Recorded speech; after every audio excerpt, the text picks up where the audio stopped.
Let's talk about the one thing that people do, right, that guarantees that they never ever succeed. And to be very, very frank, it's a thing that 90% of the people in this world do, and they don't even know that is what is causing all of their problems. Now, this, if you're me on this book, this is my episode 7 of The Diary of a CEO by Stephen Bartlett.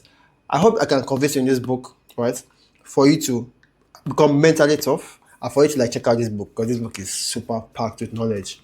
So here it's called episode 7 is called Never Compromise Your Self Story. If you ever look at the people who I would say are the greatest in anything in life, you'll get to discover there's always something that they have.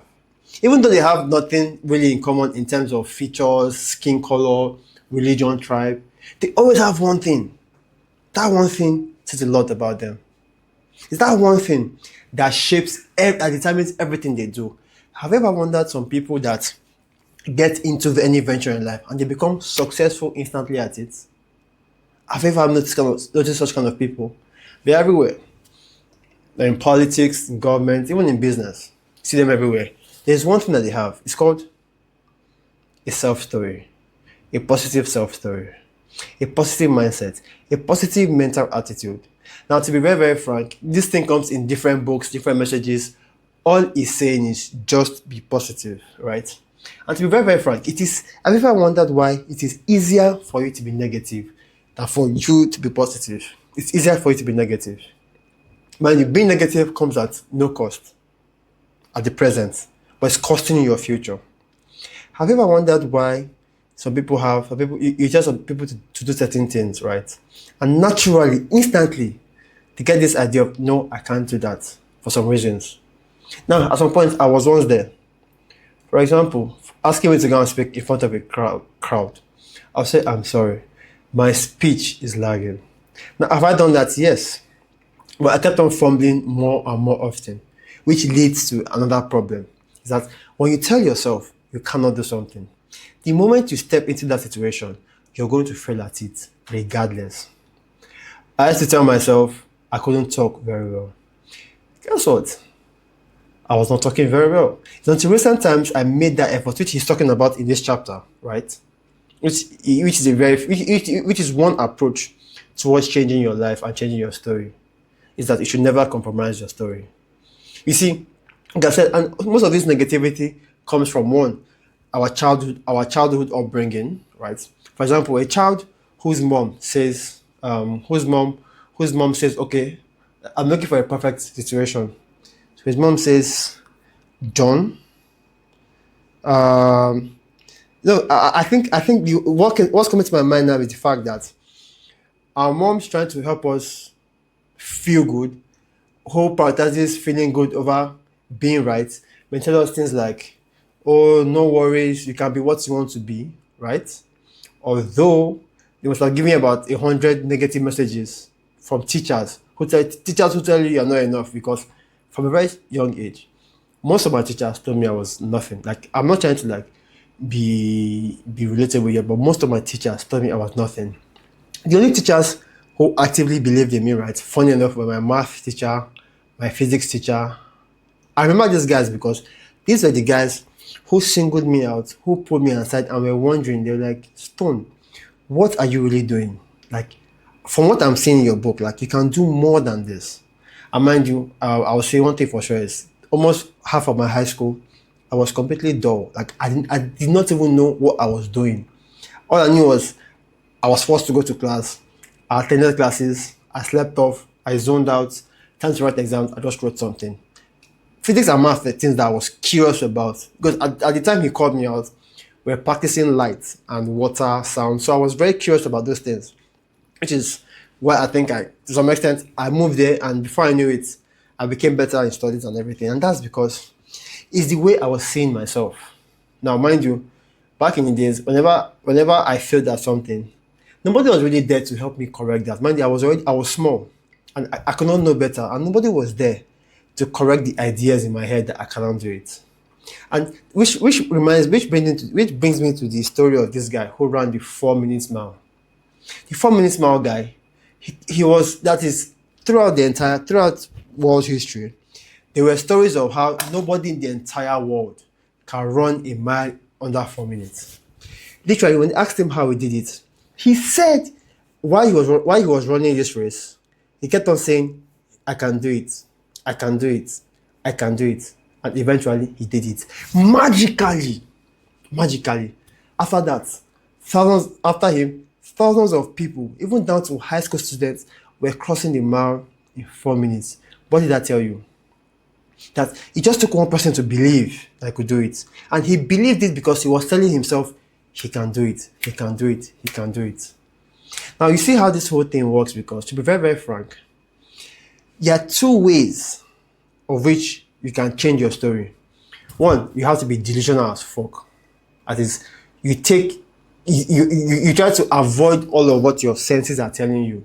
So for example, it can be, it is somebody whose ears and eyes have read and have heard that nobody can run a mile under 4 minutes for decades, centuries. He came around and tried it. And he did it on one attempt. Obviously, he may have trained for it, but he did it because he believed he can. He kept on telling himself that he can. The second way is that you may have to brainwash yourself. You have to tell your own story to yourself. And this is where things like affirmations come in. A lot of people believe that it's woo-woo, but it's not. Maybe one day I'll grab a whiteboard and explain to you that concept. But if you want me to do that, please let me know in the comment section. I'll be more than glad to do that for you. It went down to Muhammad Ali. Muhammad Ali kept on talking about how he's the greatest in the world, right? Because why? He tried to put that story in his head, one. Two, in the heads of other people. So your story, right? The story you tell yourself stems from your identity, because I really wish because this video is unedited, I really wish I had my tab. So on my whiteboard, it's become better. So you have your story. Your story comes from your identity. Your identity determines the kind of things you hold as your beliefs, right? So now, the problem now is that so many people have the wrong beliefs, and with those wrong beliefs or the wrong identity, it keeps becoming worse when their actions, because you cannot outperform your beliefs. You cannot outperform your identity. So if you believe that you're not capable, you don't have the ability, if you tell yourself you don't have it, you're not going to act it out.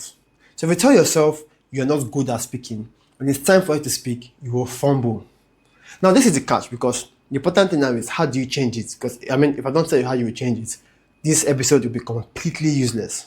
So how do you really change it? The honest truth is that you're going to have to avoid all of the sensory inputs, right? And begin to program yourself. Now, when you start, you'll be rusty. But you see that starts, right? That starts because there's a conflict between your current identity and what you would want to be. You're going to see a lot of conflict. You're going to be wondering, like, what the fuck is happening? Is this even worth it? Right? If you're going to check, even with my stuttering, I still stutter till today. If you go back to watch my videos, a year or two ago, I was very, very bad. The stammer was a lot. But this is why I say content creation has changed my life. Not in terms of revenue, but in terms of me just speaking. Now, one thing I'm currently working on is being able to reduce the speed at which I talk. So from time to time, you hear me speak very fast. Sometimes you hear me speak very slowly. Yes, I had to answer a call, right? So now I'm back. So yeah. So the way I thought was what's changing your story, right? Rewriting your story, because the honest truth is that no one tells you that you can rewrite your story, which comes from your identity and your beliefs. So the key thing here is, when you start in an activity that does not conform to your current identity, there's going to be a struggle, right? And then in that struggle, you're going to notice that things are difficult at first. But you see that if you keep going at it, precisely in a situation where you have nobody who is cheering you up, because to be very, very frank, if you rely on the external validation of other people, you won't even get there. So if you want to be rich and you keep telling yourself that you're rich, if you rely on external validation, it will be very difficult. Yes, there are people who say fake it till you make it, but you don't have to rely on other people for you own to believe. And speaking of belief, right, if you look at it very well, most of the things that we want in this life, most of the beliefs we hold are like states. Being rich is a feeling of rich, because there are people who are rich, who have money in the bank account. but they feel poor. The moment you give them a bill that sounds outrageous, they begin to react.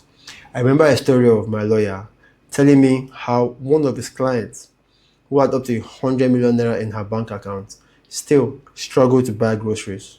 She was rich in the bank, but she didn't have the state of wealth in her mind. So, you doing this thing without external validation is key. Now, I'll leave you now. Sorry. You can see where the blue parts are. You can see where the blue parts are. So, the things the way we act and feel comes from what we believe about ourselves. But like I said, you have to think and act differently over time before your beliefs change. And when your beliefs change, it begins to feel natural. So I've come to an end. Let me just read up whatever it is that I wrote so that I don't make mistakes with the things I forget. It says, mental toughness is required to endure success. It's derived from having a positive self-story. You need evidence, and that evidence would come from the choices that you make in the face of adversity. It doesn't come when everything is easy. It's going to come when things are difficult, because at that initial stage, at that conflict stage, is a critical point. This is where a lot of people give up, and this is how people say things like, "Oh, you see why I said it's difficult to get rich?" Because they may have tried to get rich at some point, it didn't work out for them. It says, so the most convincing sign that somebody will achieve new results in the future is the way they behave now. It is the new behavior in the present. So thank you very much. If you think this chapter was very valuable and you feel you want to grab your copy, I recommend you do so, because it's one of those books where almost every 20 pages has a new idea, right? And a lot of ideas are interwoven.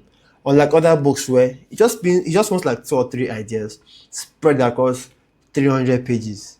But if you read a book like this, you get a lot of ideas, and these ideas will help you become a better person, will help you achieve your goals. So thank you very much. Kindly share this video with somebody else who you know, who you think constantly tells themselves they are not worthy of themselves, who you know would need to change their story, who you know would find this video valuable. Thank you very much. Share this video. Bye for now, and talk to you soon.